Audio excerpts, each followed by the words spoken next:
Hello, hello, morning people. How's everybody? Thumbs up, good.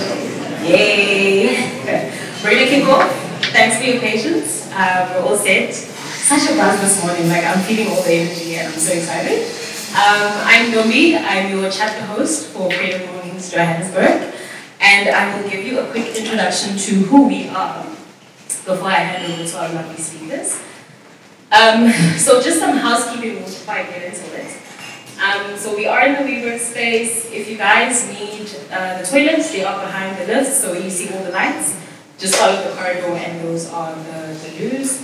There's no smoking on this floor or in this building at all, so if you need a quick smoke, please go downstairs to the ground floor. And if you have a question during the talk, just raise your hand. We've got roving mics around, just so that you're audible and everybody can hear your question or your response.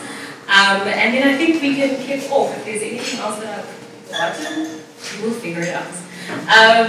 Just to know our chapter in numbers, or CreativeMornings in numbers, we exist in 70 countries, so this is a global platform. We've got more than 200 chapters across the world, and chapters just like ours where people come together once a month on a Friday morning to get into creativity and explore a specific theme.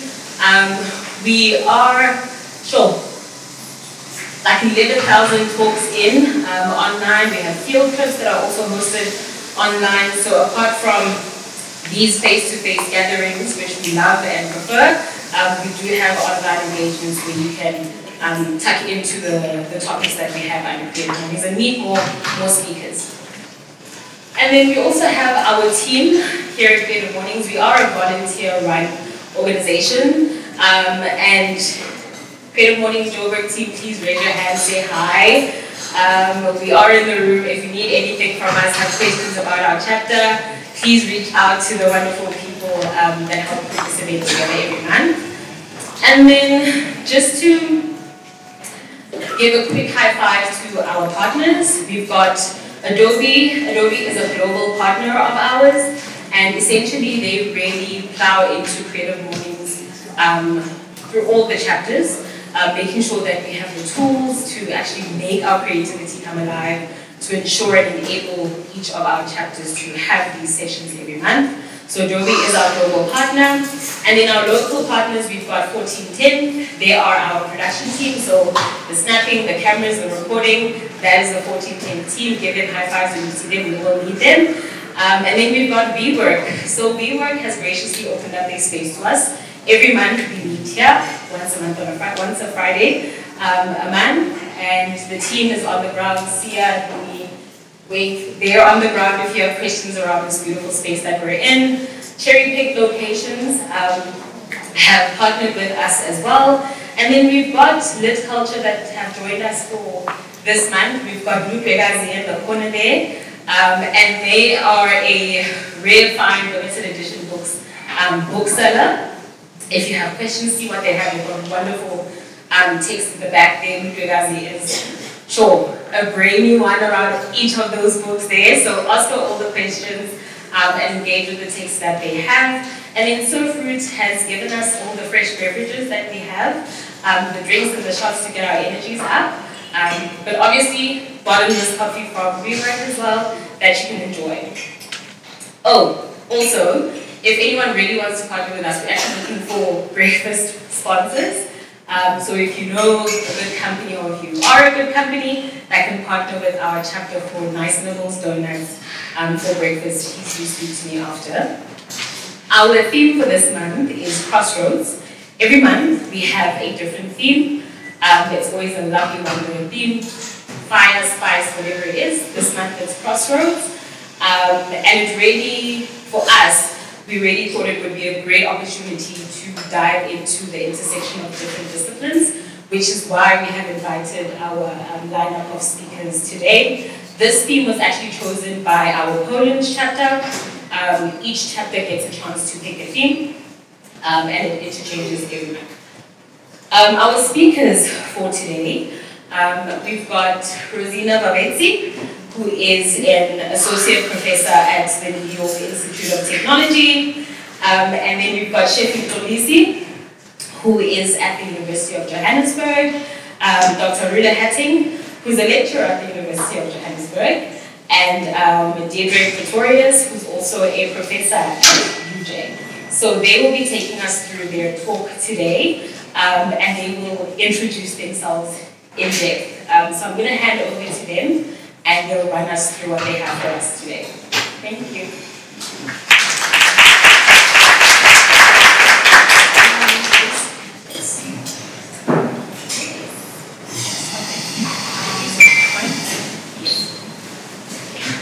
Good morning, everyone. Welcome to this beautiful venue. My colleagues and our students, many of them are here, would like to thank Toby and the CreativeMornings, this amazing community, for hosting this event. My name is Rosina Bavezzi, and I'm so excited to present this project to you. It's a passion project that involved 146 people from 3 different departments at UJ. So it's a publication design project celebrating cultural heritage. Why design food and storytelling? Because they're inevitably parts of our daily lives and they have the power to connect us all.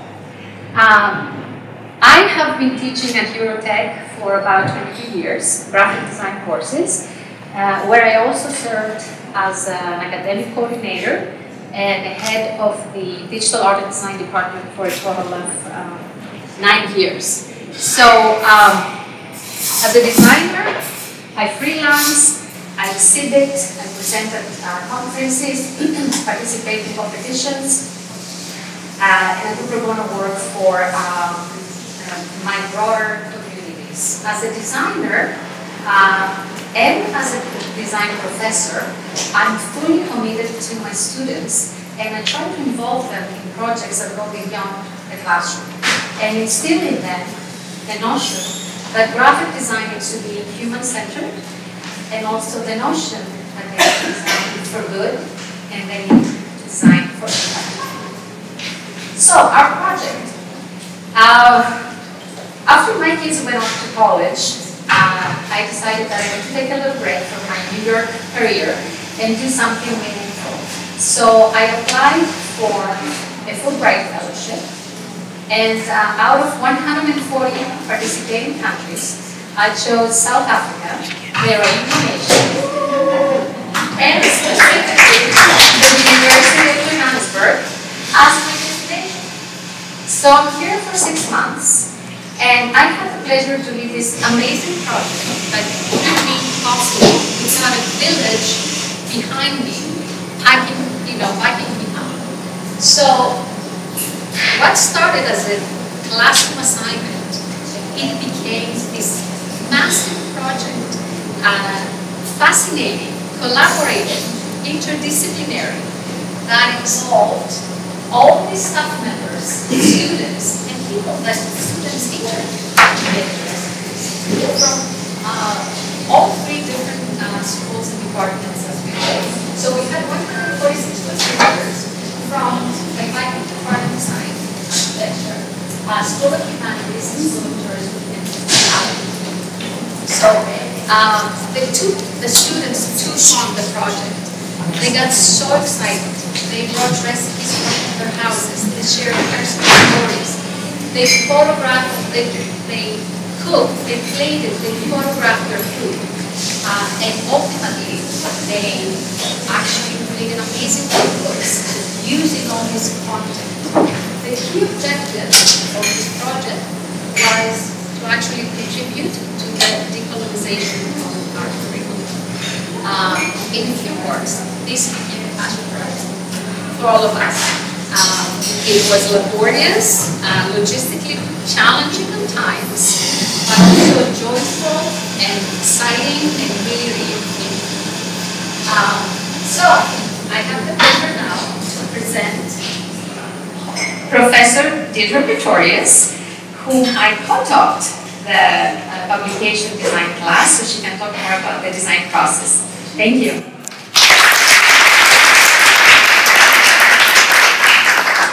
Morning everyone. I wasn't nervous, but now I am. Thank you so much, Rosina. This incredible, rich and wonderful project, I have to give all credit to you. And the village, and all the cooks. Rosina was streaking ahead. I've been teaching this project, the publication design project, for our honors students for many years. In fact, Zalay, where are you?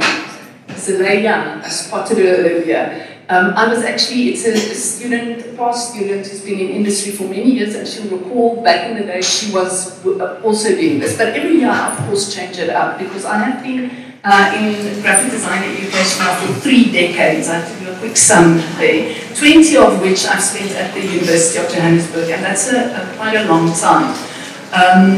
And so when Rosina approached our department for the Fulbright Scholarship, we entered into discussions and spoke about co-teaching this project. I really got very excited. And Rosina has been so amazing, and the fact that we're sitting here, the fact that STH is involved, the fact that all these people have become involved. With Rula, I've partnered with before on this project as well. So amazing to work with her, and it's such an amazingly rich and wonderful project. And I wish every project could be like this. So I have been, yes, as I've been saying, I've been teaching for quite a long time, and I've increasingly moved away. Sorry, we must take this thing out there. Here we go. So over the years, being in the university space, I've increasingly moved more into the academic research side of things, which I enjoy tremendously, but it is also very time-consuming and demands a lot. So unfortunately, that means I moved away from the practical hands-on graphic design aspects, which I also love. But I've insisted on holding on to this publication design project, because it really helps me also to stay in touch. But the majority of the work that I do at the moment involves textual output for academic journals, book chapters, the first two, the Journal of Design History, De Arte and Image and Text, which are local journals. Image and Text is open source. And I'm really interested in trying to develop South African graphic design history. That's kind of where my interest lies. So anything from South African Second World War posters to political propaganda, these are the kinds of things that interest me. However, I have in recent years felt the need to reconnect with my creative side, and UJ does offer the opportunity for that through what we call creative outputs. This means that I can do more experimental work, because the only client there is myself, and I set the parameters, which is a wonderful privilege, okay, because I can just basically do whatever I want. So this was experimental work exhibited last year, where I explored the role of AI within a publication design project, and I explored the use of a variety of AI programs at that point to look how different prompts were interpreted, and then compiled it into what is known, not what I call, but what is known as an artist book. So artist book is a format that can basically be anything that you say it is. So that is the kind of creative work that I'm also keeping myself busy with. But enough about me. I'm here for the project.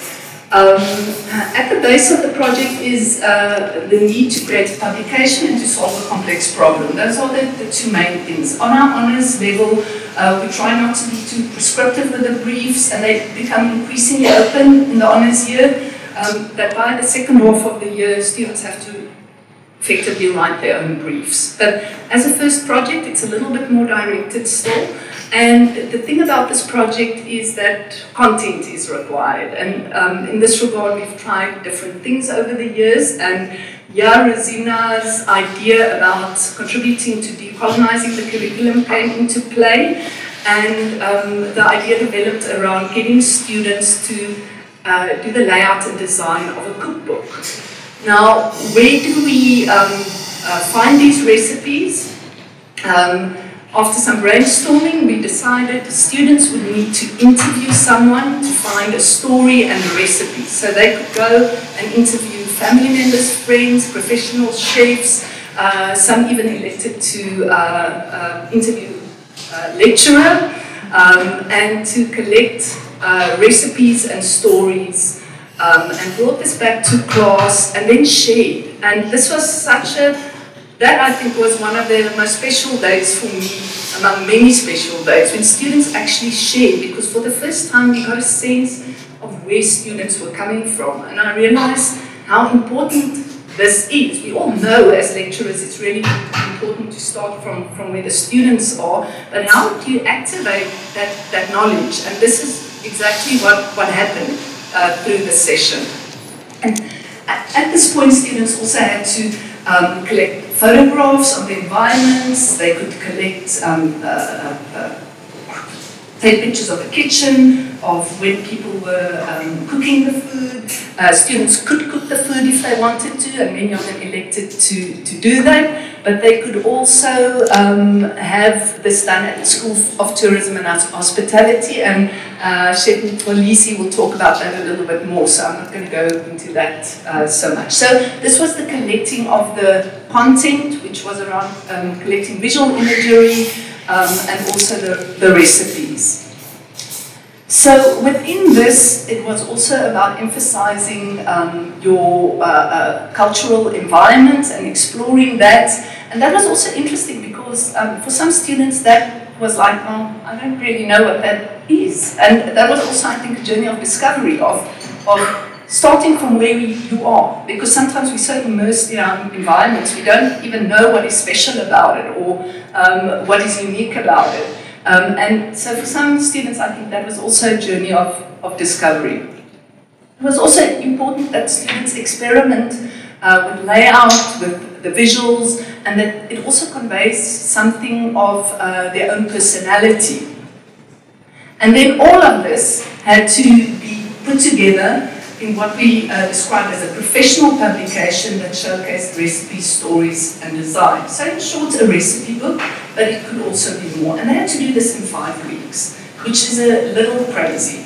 And the students really came to the party. I was, I'm not going to lie, Rizzy, I kind of kept it to myself, but I was wondering, didn't we, aren't we asking too much here?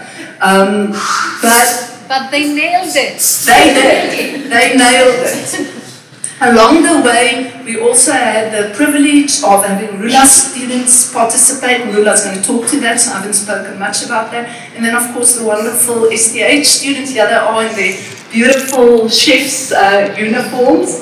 I'm going to also leave that to be discussed by Chef Mpolisi, who ran that from STH side. So with that, Rula, I'm handing over to you.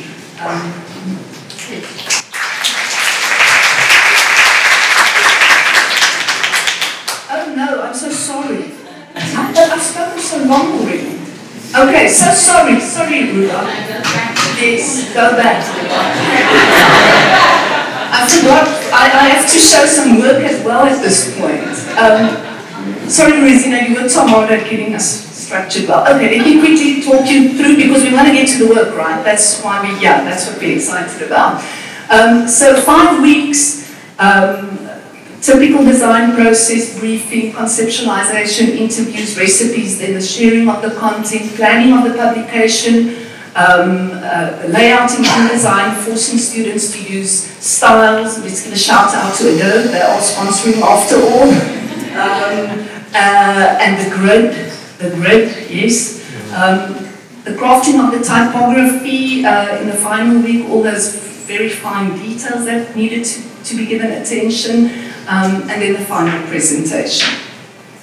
We wish we could show every single student's work, and we are so proud of the work that the students did, and thank you also to all the students who made it today. But in a presentation with these time constraints, we did have to pull out a few examples, which we'll be sharing. But within those examples, there is evidence of all the students' work, because students had to this was a collaborative publication. Everyone had to contribute. So the pictures that you took, your recipe would appear in the other students' work as well.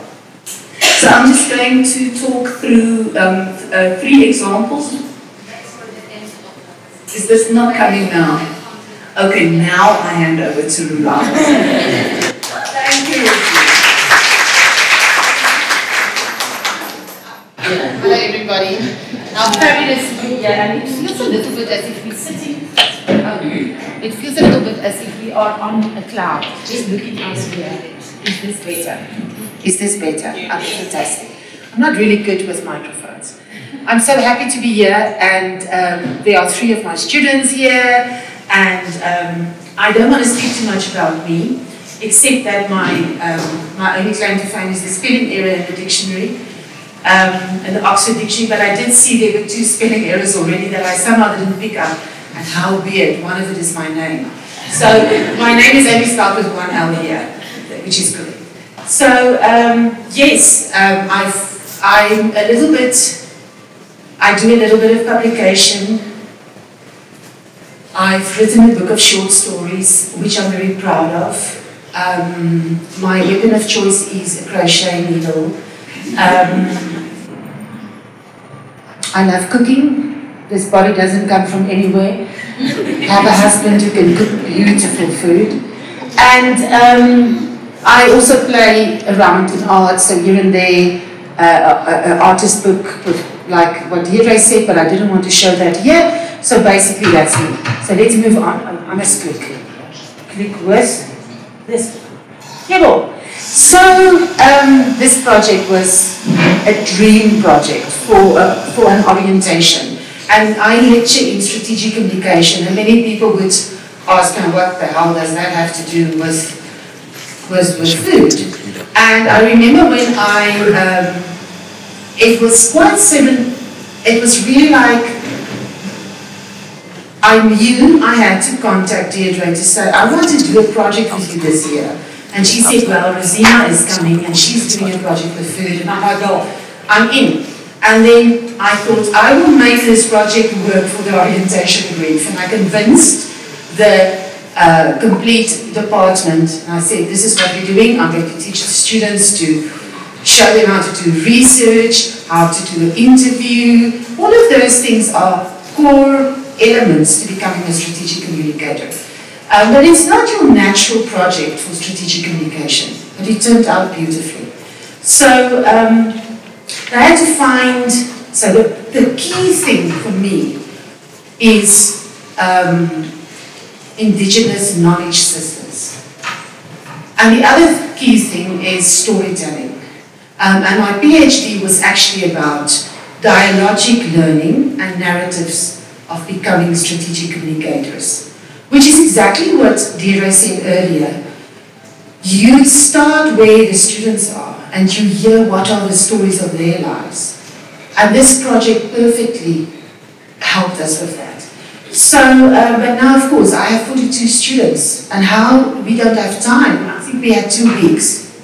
We had 2 weeks to get the stories and the research, to get it to the designers so that they could do the layout.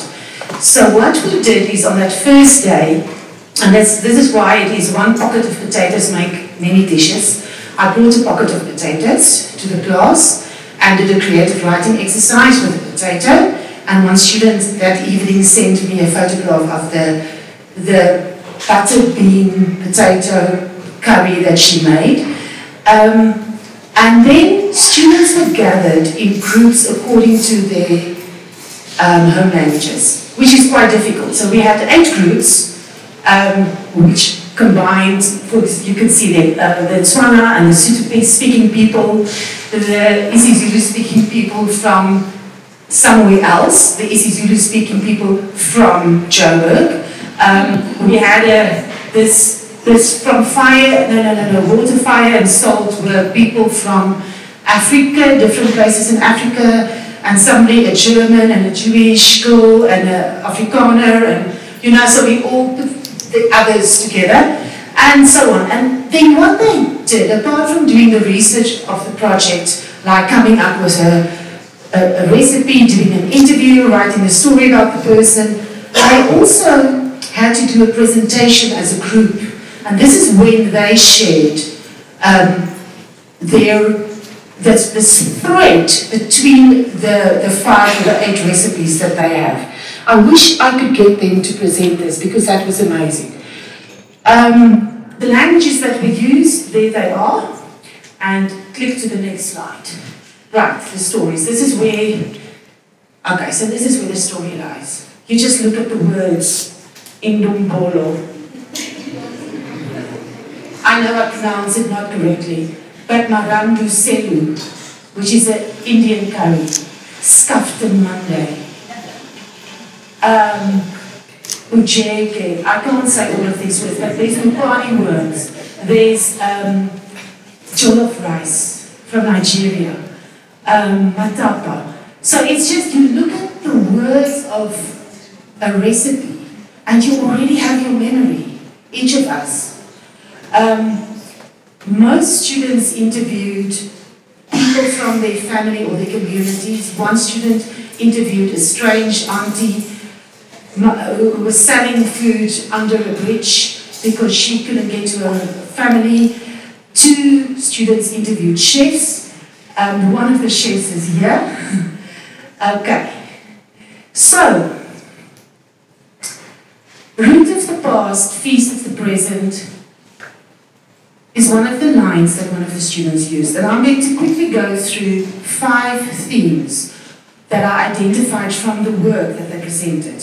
Of course, there are many more, but we're also going to write a publication out of this. So I thought I'd start doing the work. So when I prepared the presentation, I reread all the work, and then spent till 2 days ago, till 2 o'clock in the morning, to create all this, the words, and Rosina spent hours to try and put it onto slides. Right, so for me, root of the past, feast of the present says it's our heritage, it connects us to what was and where we are now. And for me, this, which means that people should share food with, and wherever together, food should be there. Whenever together, food should be there. And for me, and I won't be speaking about all the quotes. What is so beautiful about that?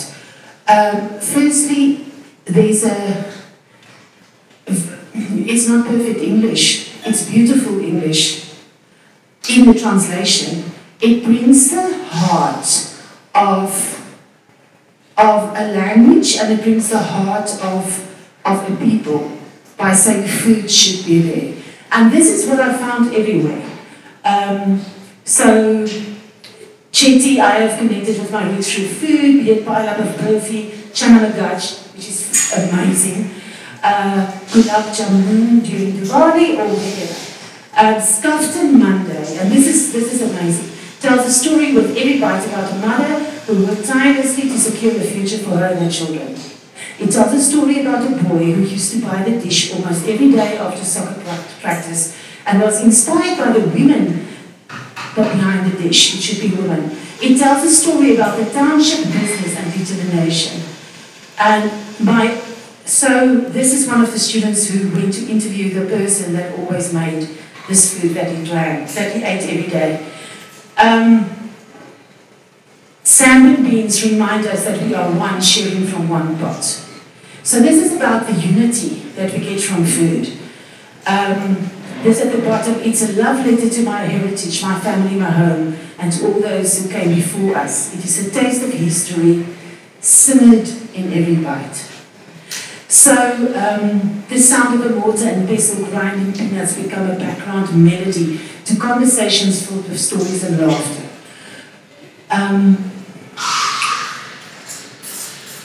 If you don't eat potatoes, you won't grow. We all have that, where somebody says, finish your food, for one other reason.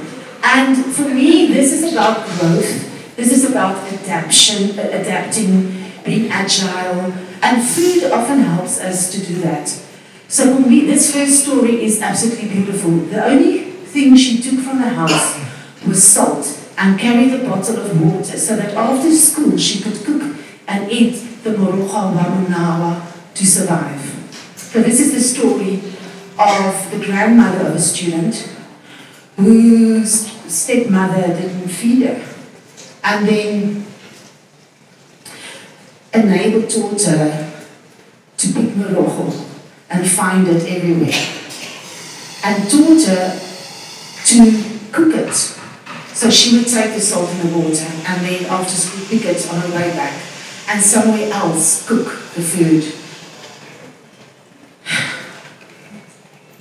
And this one, oh sorry, I know the story is in my brother. The story is in my brother. And this student asked his brother who cooks this dish that the mother always cooks. And he says, so it's Bra Costa, no matter how far he is, the dish brings him closer to where we come from. And then this Congolese spirit, just as cassava undergoes a transformative journey from peeling to fermentation, kneading and steaming, so the Congolese spirit persists through historical and contemporary conflicts. A staple of healing and security, and I know that's not in corporate, but that's a pretty picture. It's one of the pictures that the students took. So the whole thing of you have to leave a pot on the fire till it's hot. This tells the story of how do we adapt and how do we learn new skills. The struggle of people in Sesotho culture, both what goes into the beer and the utensils themselves were made by women. So this is the theme of what women do. Usu is not just food, but it's a way women and children resonate with one another through eating. And for me, it means inclusivity. Mother who got up at 5 a.m. before the sunrise to pick this amazing leaves. And then there's a wonderful image of how, and she said it has to, what's the line? The vegetable is picked before the sun rises because that is when it wakes up. The vegetable wakes up before the sun. I must stop. I'm just going, pumpkins and this is wonderful.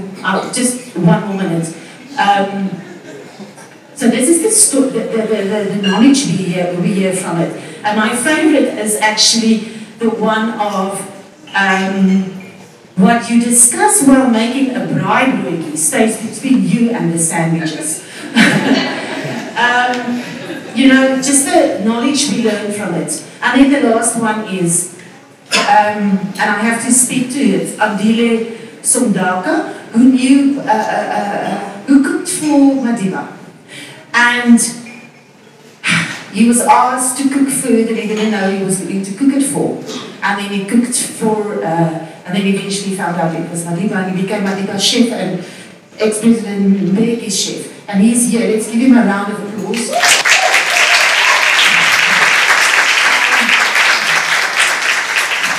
What I love here is, thank goodness, my traditional Xhosa cooking lessons from my sisters who are now yielding results as cooking tradition. And then wonderful words more that I can't have time to speak, but about how Madiba saw that.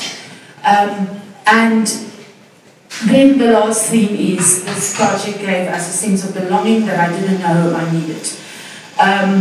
And reflecting on ancestors, and some food is the winter blanket, and then I'll end with this thing. Yesterday when I asked students to send me their what forms? Clearance forms, because we can't use their names if we don't have clearance. One of my students wrote this email. Hi Runa, I hope you're well. Please kindly find here with the consent for as per request. It would be an honor for me, my work and my family's heritage to be published. Not just because it's a personal achievement, though it is, but because this story carries the weight of generations. It's not just my voice, it is the voice of those who came before me, the hands that cooked, the stories whispered over simmering pots, the culture passed down not through the books, but through taste, smell and memory.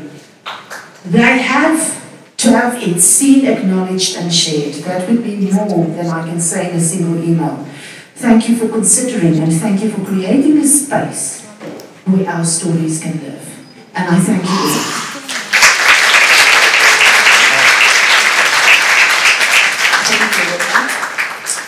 there is so much to say. There is so much story, so much pride, so much embracing and celebrating students' cultural heritage, really. That is fascinating.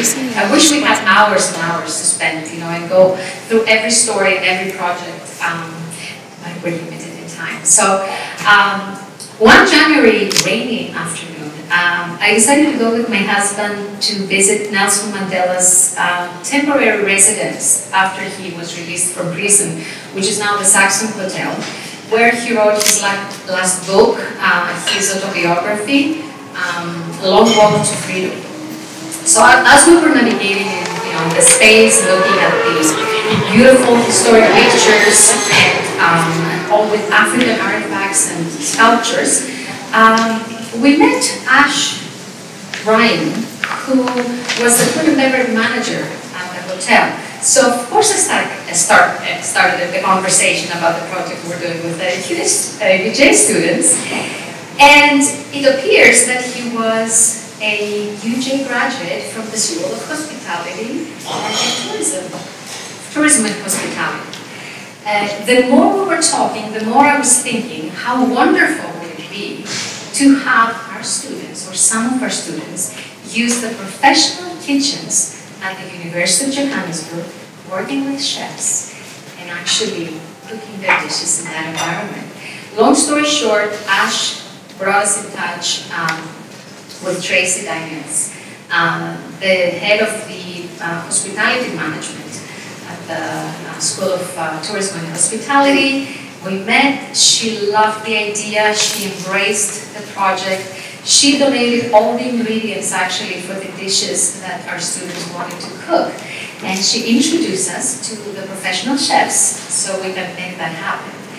One of the chefs, or maybe more, is here with us today because he would like to present what he did in the kitchen with our students. He also would like to tell you about his research, a very special topic that he's researching on indigenous food. He's putting his mic on, so I will be a filler. So he's here with us. I will try to pronounce his name the best way I can. Glisi Masina.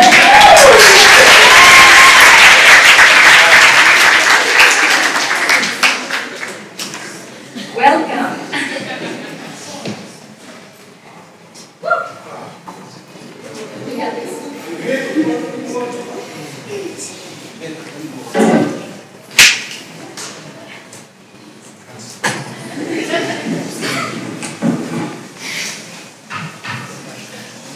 Good morning, ladies and gentlemen. My name is Glisi Masina. I'm a chef by profession. I'm a skills developer. I'm a lecturer at the University of Johannesburg School of Tourism and Hospitality. I'm also an indigenous food researcher at the University of Johannesburg, and I work with most of the students in gastronomy. I'm a bronze medalist in the 1993 Taste of Canada culinary competition. I've spent over 30 years in the hospitality industry, championing African food heritage and sustainable culinary practices. Now, why are we here today?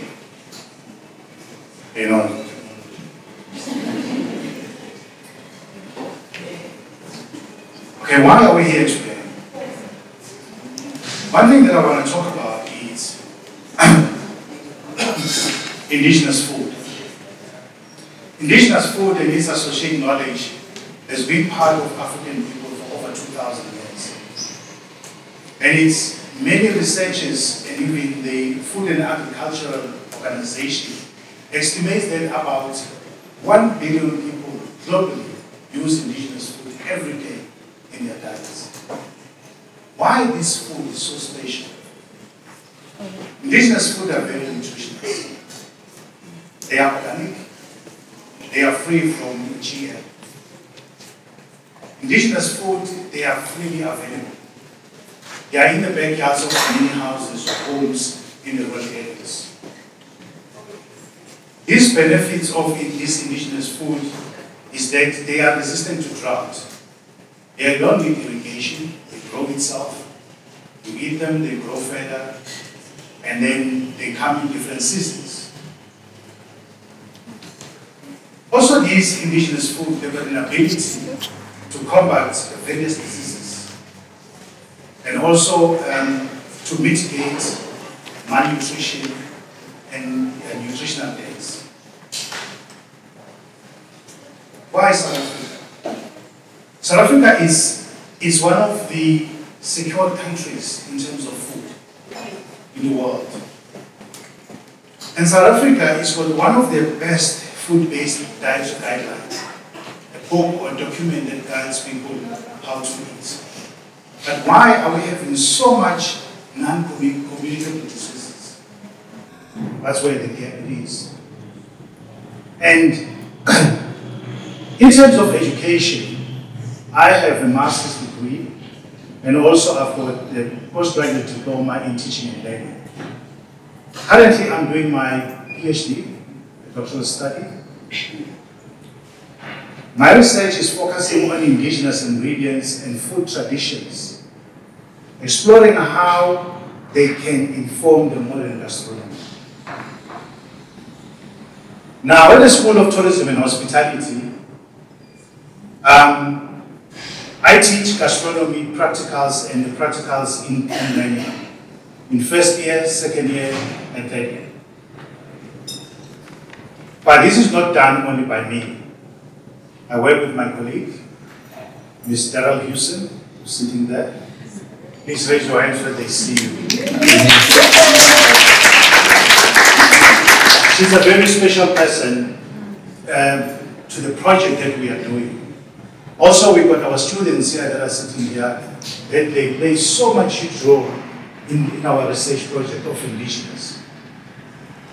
The project indigenous that we have collaborated with Father, it made that we were so honored because this is what we've got so much passion about in our teaching, in our research, in dealing with our honor students and our master students.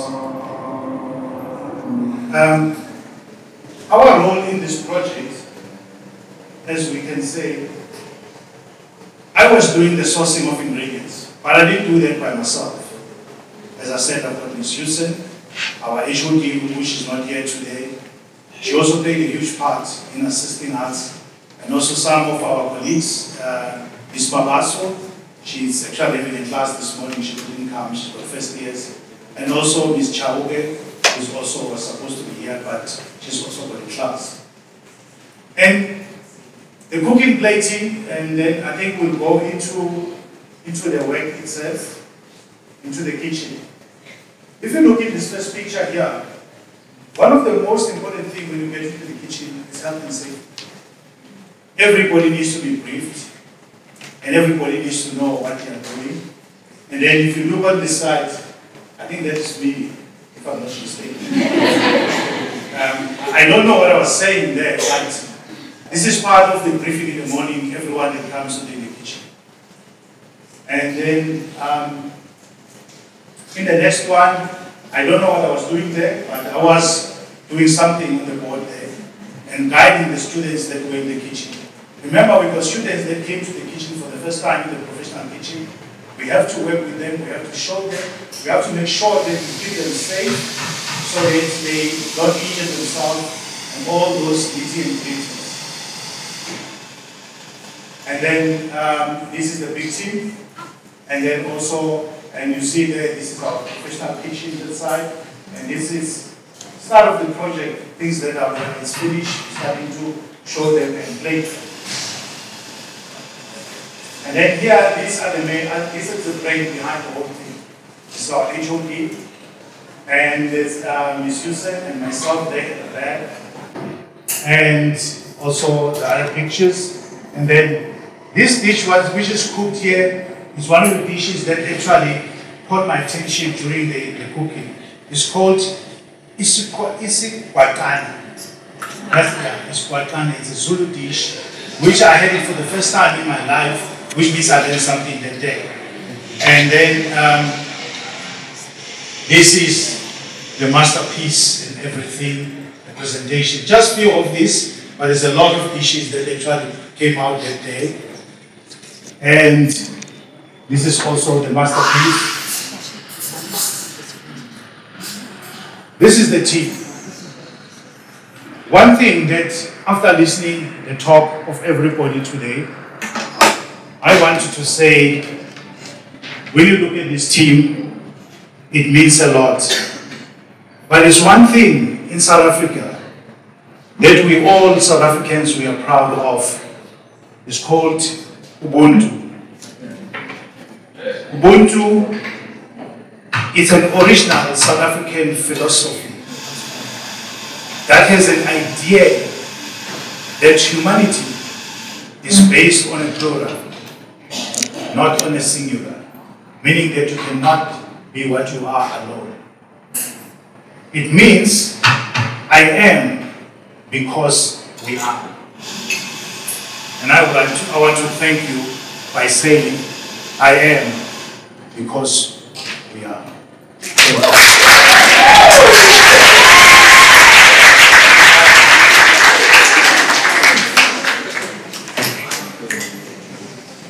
Oh, how wonderful. I probably extend this with a few more hours, please. I wish I could present all the students' work.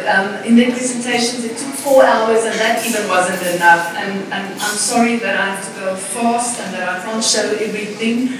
I just want to point out some of the concepts. Courtney Hodgins, and it feels a little wrong for me to be presenting your work, Courtney, so please jump in if I misrepresent, and the same for all the other students. Courtney really ran with this. The concept was the corner shop, and she spoke about how the corner shop plays such an important role in our country. And she took the effort to go and interview butchers, greengrocers, and a range of corner shops to create the most amazing book. I mean, I nearly burst into tears when we got to this slide, which is the Vegetarium, okay? A place that I do need to visit that I didn't even know about. Courtney's photography, absolutely amazing. Breaking every rule of typography around legibility, font choices, but doing it so nicely. Beautiful picture on the right-hand side from one of our students, Lita's mother, actually cooking the meal for him. Some of the family members becoming so excited about supporting the students in their endeavors. Fabia, who unfortunately isn't here today, beautiful book drawing on photography of her grandmother in Bangladesh when she visited, bringing images and stories from all over the world, in fact, and not just from South Africa. And a completely different approach, a quieter approach, but very beautiful as well. Please note the food shots, which of course in a presentation never comes to its full potential due to the projection quality. But look at that beautiful plating of the STH students. Making also indigenous food, making you look at it in a different way. And just the art direction around these projects, absolutely gorgeous. Lita Ntweni really leaning into also his cultural context in expressing the cookbook. On the right, absolutely fascinatingly beautiful dish. Yes? Thank you. And I mean, obviously I'm looking at it now from a visual point of view, but absolutely such a stunning food shot as well. Ledombolo and mince, I need to get some of my hands on this ledombolo because the pictures of it is just amazing. Papa pita,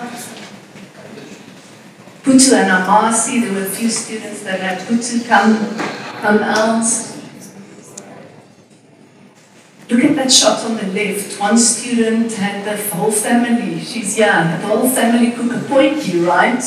And photograph the entire process from start to finish. Crystal is also, went for the concept of mother tongue. Rula, I think if Rula's around, you would like that. The idea of mother tongue. Absolutely beautiful typography. A lovely layout, so much attention to all the details, the typographic details that really warms my heart. This bread, I mean, please, bring, as soon as possible. It looks absolutely amazing.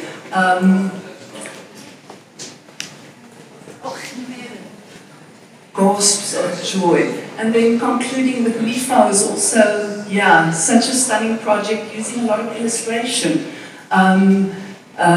Striking color. This is the potjie that you cooked, right? So all these students' efforts are represented in this.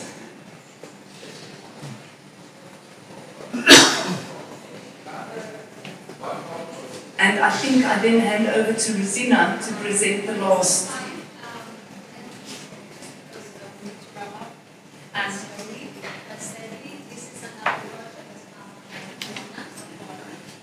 Her topic was the plate. So her thread was basically throughout the publication, the different kinds of plating. And what started this idea was a plate that she found in a thrift shop that was the same plate that her mother was using for festive occasions. So all her theme is related to plating. As you can see again from a design point of view, amazing layout and typography, really impressive work. She also finds the appropriate textiles that go with a specific dish, with a specific culture, and she actually worked around them. Very colorful, very beautiful. I wish Fiona was here today, but she's working. But her work was spectacular. So, a big thank you to all of you, to the 146 people who were part of this amazing project. We have the names here. I will scroll through all the schools and departments, and I just want to say my personal thanks to all of you, because we needed everybody to make this project a success. This is the Faculty of Art Design and Architecture, the interviewees, School of Humanities, all 42 students, with the 42 interviewees, School of Tourism and Hospitality, and big thank you to all of you for being here.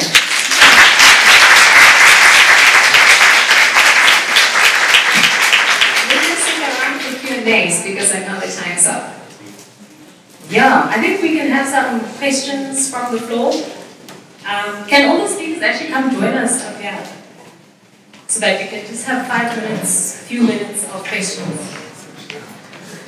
Is this going to be a printed publication, and where is it available and when? We dream about it. We have started discussions about it. This is another phase, another round, because a lot of other cost takers need to be involved in a big budget. But it's already has been discussed. We'll definitely keep you up to date. Yeah. Anybody else? We would love to. Hey, thanks for the presentation. Very beautiful project. Earlier on, you mentioned the Fulbright scholarship. What is the involvement in the project? I'd love to know more about that. Yes. So, Fulbright scholarship is an American government-supported grant. You can come up with your own research topic or teaching proposal, and you need to look into a university that aligns with your interests and your research, right? Students can also apply. So once you decide, there is a very elaborate application process to submit your work and your proposal into a platform And after it's approved by the American side, then your proposal goes to the country that you're applying for. So South Africa in my case. So if that body approves it, then you're in. And it can be for 6 months, it can be up to a year. Mine is 6 months. But it's a fascinating concept, and I hope those fellowships will keep going on because it's academic exchange that gives us so much opportunity, not only to give, but also to receive. It's really an amazing experience, and I'm glad that I chose South Africa to do it, really. I'm a little blown away. To me, it's like an onion, you know, the more I peel off, the more I discover, and it's really, really exciting. We're talking about, in the department, that I want to stay here. Yeah. Any other questions?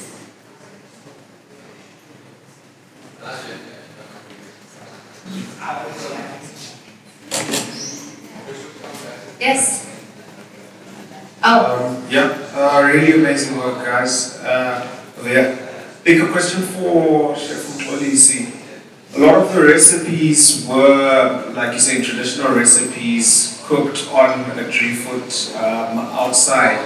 How did that translate to being cooked in a professional kitchen, and sort of the taste and flavor that you get cooking in a Drievoet versus being cooked in a professional kitchen? The taste is actually is different. But remember, we are looking at incorporating this indigenous food into the modern gastronomy. We are not actually taking away the originality of it, but the taste, you'll find it differs because of the type of people that we are cooking for now. And we want to make it more appealing to them so that when they eat it. But we do, when we prepare the dishes, we try to keep it to original as much as possible. Remember, some of the skills and the techniques that they use, we don't quite clear about it because there's no documents. We just hear, like, some of us we learn from our grandparents, from our mothers, but also maybe some they do it differently.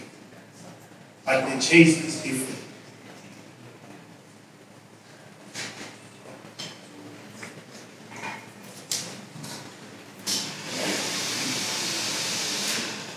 And also maybe to say on that, I think Chef also can try to elaborate on that. Yeah, you spot on, Chef. If you go to a pizza shop, you buy a pizza made out of wood oven and a pizza that is made out of electric stove oven. The tastes are different. I also want to take the university to a step further because of the subject that is actually subject matter for today is very close to my heart. During my early 70s, as a young man in the Eastern Cape, my grandmother, my older sisters, as the article said there, that some of the food was prepared, just to answer your point, using the counter. Because the cities are malongwe. That product is what is easily translated into a charcoal today. There is a charcoal product that is actually created using the counter. So you kind of like tickled my interest when you spoke about the flavors, the flavor profile that differs from when you're using this product and the other product to cook the dish. Probably you spot on, my brother, and I really love to share some of my work as I promised Madam earlier, and to be that I'm going to share a video of how to preserve lerotse. It's a seasonal dish, it's preserved. How do you preserve it? And I'll share the videos with you. Okay, lerotse is an indigenous watermelon. It's not the one that we buy now, it's the indigenous one. they used to have it, and it's still there. I know that, excuse me, I know that Toby, and we need to wrap it up, so we can continue the conversation. We can stay around and answer any questions as needed. Just let us know when. Just a quick academic question for Professor Pretorius. How did you decide on this topic?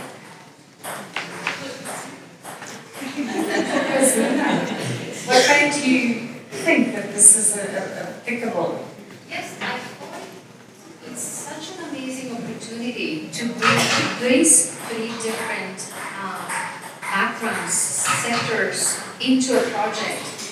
So all of us, all the students, can be exposed to so many different cultures and languages and philosophies and heritage. I thought it was ideal because we're all connecting with food, with stories, and with the design. So there's nothing foreign really there. They're kind of familiar, all those different fields of knowledge. So I thought it was a great collaboration, which again started a little smaller,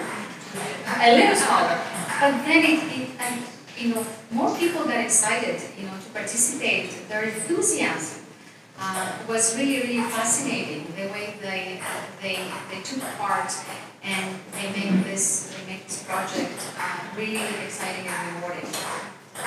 Thank you.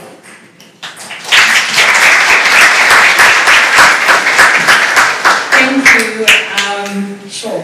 I think that was wonderful and perfect, and there'll probably be a lot more questions to ask and conversations to have. I guess on behalf of our chapter and our CreativeMornings team, I'd like to thank you all for giving your time. I know this talk has actually been 3 months in the making. We spoke in January, so it took some time and thinking and curating, which we absolutely appreciate. It's a very special project. I know for a fact how much work goes into this being an information design student, coffee table books, recipes. It's a lot of work. And with that, I actually want to take a moment. Anyone in the room who was involved in this project, we've got a lot of students here, we've got educators, chefs, please stand up. I think you all deserve a round of applause. This is incredible work.